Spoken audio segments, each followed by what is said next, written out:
CM Bhajanlal Sharma ने चैत्र शुक्ल प्रतिपदा को राजस्थान दिवस मनाए जाने की महत्वपूर्ण घोषणा के क्रम में रविवार को संपूर्ण प्रदेश में विभिन्न कार्यक्रम बड़े हर्षोल्लास के साथ आयोजित किए गए हैं। राज्य के देवस्थानों में राजस्थान दिवस पर विशेष पूजा अर्चना हुई है। भारतीय रीति नीति से राजस्थान दिवस मनाने की इस पहल पर देश और प्रदेश के साधु संतों, महंत, आचार्यों ने संदेश भेजकर सीएम भजनलाल शर्मा का आभार जताया है।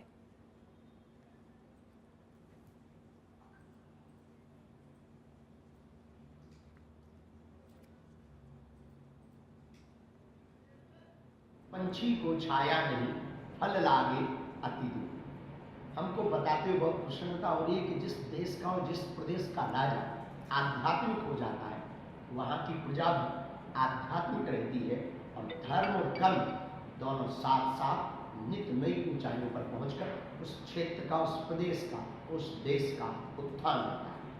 ऐसा ही कुछ हमें देखने और सुनने को मिला राजस्थान। राजस्थान के यशस्वी मुख्यमंत्री हमारे बड़े ही प्रिय श्री भजनलाल शर्मा जी ने राजस्थान स्थापना दिवस महोत्सव को हिंदू नववर्ष के दिन मनाने का जो प्रण दिया वो अनूठा है। हिंदुओं का नववर्ष चैत्र के महीने में संवत्सर बदलते ही मनाया जाता है। संवत्सर की बदलने वाली तिथि को नववर्ष मनाया जाता है। श्री राम। राजस्थान के मुख्यमंत्री भजनलाल शर्मा जी को मैं आशीर्वाद देता हूं, जिन्होंने इतना बड़ा निर्णय लिया है कि चैत्र शुक्ल पक्ष प्रतिपदा के दिन जो नववर्ष मनाया जाएगा, उसी दिन उन्होंने स्थापना दिवस भी मना रहे हैं। इसके लिए मैं उनको आभार एवं अभिनंदन करता हूं और साथ में राजस्थान के जनता को भी अपना आशीर्वाद देता हूं और माँ गंगा के आशीर्वाद उनके ऊपर बने रहे और वो इसी तरीके से विकसित राज्य बने। नमः कुंज विहारिणे स्वामी श्री हरिदासाय गुरुणाम गुरवे नमः। श्री राधे। राजस्थान राज्य वर्तमान में भारत का सबसे बड़ा राज्य है, इसीलिए अत्यंत ही ये महत्वपूर्ण है। यहाँ की भूमि तो सदैव शूरवीरों की भूमि रही है। महाराणा प्रताप जैसे वीर राजस्थान की धरती से ही तो जन्मे हैं। इसलिए इसे पूर्व में राजपूताना के नाम से भी तो जाना जाता था।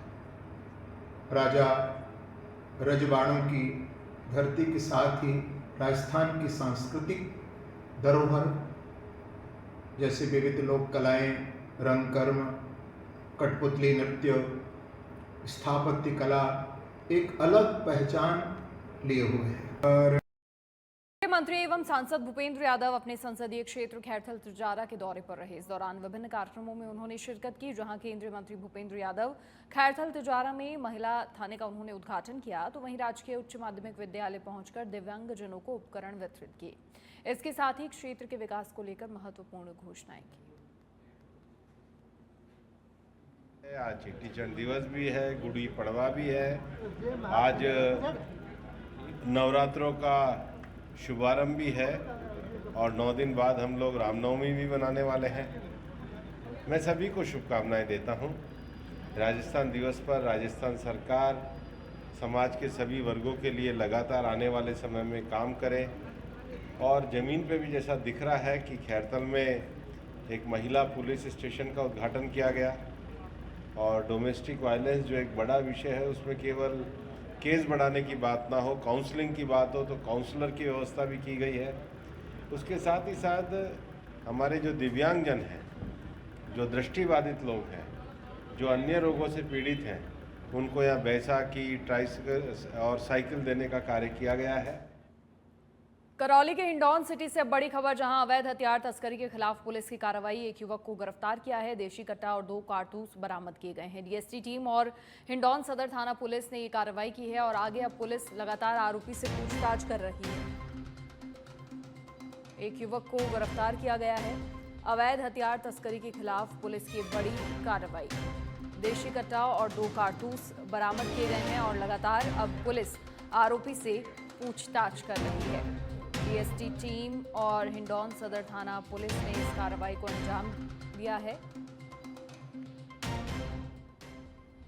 जिला करौली द्वारा चलाए जा रहे अवैध हथियारों की धरपकड़ अभियान के तहत कल दिनांक 29 मार्च 2025 को डीएसटी टीम करौली और थाना सदर पुलिस करौली हिंडौन द्वारा कार्रवाई करते हुए एक मुलजिम जितेंद्र पुत्र बत्तीलाल उम्र करीब 28 साल निवासी पावटियान का पुरा फुलवारा थाना सदर हिंडौन को, जिसके कब्जे से एक अवैध 315 बोर का देशी कट्टा और 2 जिंदा कारतूस बरामद करने में सफलता अर्जित की है।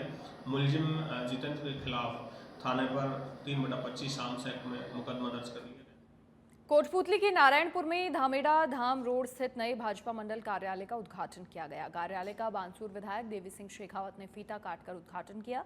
इस दौरान विधायक शेखावत ने कहा कि कार्यालय कार्यकर्ताओं के लिए एक महत्वपूर्ण केंद्र बनेगा। यहां वो संगठित होकर क्षेत्र के विकास और पार्टी की नीतियों को जन जन तक पहुंचाने की रणनीति बनाएंगे।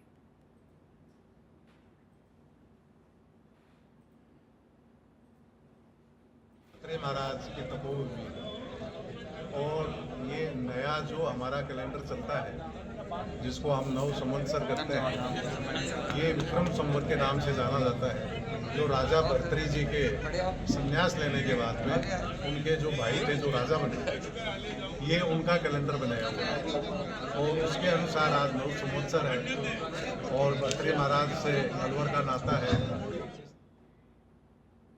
भीलवाड़ा के आसिंद में हर वर्ष की भांति इस साल भी सनातन धर्म समिति की ओर से विशाल शोभा यात्रा निकाली गई। तो वहीं शोभा यात्रा में युवा केसरिया साफा बांधे और अश्व सवार होकर हाथों में भगवा ध्वज लिए हुए नजर आए। शोभा यात्रा मुख्य बस स्टैंड से प्रारंभ होकर गांधी चौक होते हुए बड़ा मंदिर से पंचायत समिति सर्कल होते हुए कार्यक्रम स्थल रूप केसरी नगर पहुंची। तो वहीं शोभा यात्रा के दौरान जगह जगह पुष्प वर्षा कर स्वागत भी किया गया।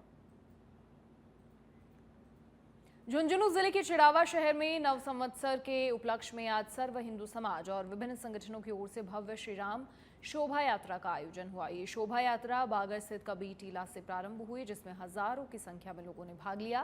कार्यकर्ताओं ने भगवा साफा धारण करते हुए 1100 पताकाएं फहराई, जिससे पूरा मार्ग राम भक्ति से गूंज उठा। शोभा यात्रा शहर के प्रमुख मार्गों से होते हुए विवेकानंद चौक तक पहुंची, जहां इसका समापन हुआ। इस दौरान नासिक महाराष्ट्र के बैंड की ओर से प्रस्तुत मार्चिंग और सजीव झांकियों ने लोगों का मन मोह लिया। वर्ष की भांति वर्ष प्रतिपदा के उपलक्ष्य पर चिड़ावा शहर में बहुत बढ़िया और शानदार आयोजन किया जाता है। इस कार्यक्रम में प्रत्येक एक जाति समाज का व्यक्ति, प्रत्येक सामाजिक संगठन और धार्मिक संगठन का व्यक्ति बड़े हर्षोल्लास के साथ इसमें भाग लेता है। इस कार्यक्रम में आप देख रहे हैं महिलाएं, बच्चे, पुरुष, बुजुर्ग अलग अलग रंगों में रंग बिरंगे और इस भगवा ध्वज के साथ। और दौसा के सिकराय में मानपुर थाना अंतर्गत जपाड़ा गांव के कच्चे घर में अज्ञात कारणों से आग लग गई, जिससे घर में रखा सारा घरेलू सामान जलकर राख हो गया। आग की चपेट में आकर एक बाइक, 5 बोरे गेहूं, 2 कट्टा आटा, मोबाइल, कपड़े, बिस्तर सहित अन्य जरूरी सामान जल गया। बताया गया है आग लगते ही आग ने विकराल रूप धारण कर लिया, जिसके चलते नजदीक कोई भी नहीं जा सका और कच्चे घर में रखा पूरा सामान जलकर राख हो गया। आग लगते ही मौके पर बड़ी संख्या में ग्रामीण एकत्र हो गए, पानी डालकर आग बुझाने का प्रयास किया और काफी मशक्कत के बाद आग पर काबू पाया गया।